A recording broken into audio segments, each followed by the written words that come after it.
দক্ষিণ রাউজানের ঐতিহ্যবাহী শিক্ষা প্রতিষ্ঠান গোষ্ঠী শিশুবাগ স্কুল অ্যান্ড কলেজের উদ্যোগে বিভিন্ন কর্মসূচির মাধ্যমে বাংলা নববর্ষ উৎসব উদযাপিত হয়।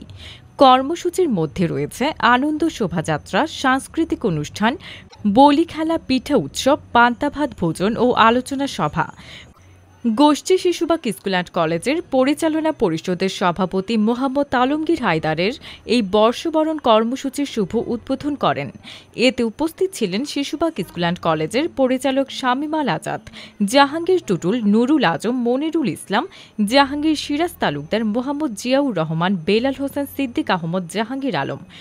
প্রতিষ্ঠানের প্রধান শিক্ষক কামাল উদ্দিনের সঞ্চালনায় অনুষ্ঠানে বক্তব্য রাখেন সহকারী প্রধান শিক্ষক রতনকান্তি শীল, শিক্ষক মোহাম্মদ জাভেদ হোসেন, বিপ্লব নন্দী, মৌলানা আলী আজম, টুটুল সেন, রক্সি মহাজন, কাজী মোহাম্মদ শিহাবুদ্দিন, মিঠুনকর, মোহাম্মদ রানা সোহেল, শাহাদাত হোসেন, মোহাম্মদ সুমন, আব্দুল কাদের, আব্দুল মান্নান, নারায়ণ দাস, নাহিদ সুলতানা, সুমি আক্তার, নাসমা আক্তার, তাসনুমা আক্তার, আসমা আক্তার, সাবরিনা মামুন, প্রিয়া বড়ুয়া, সুজয় বড়ুয়া।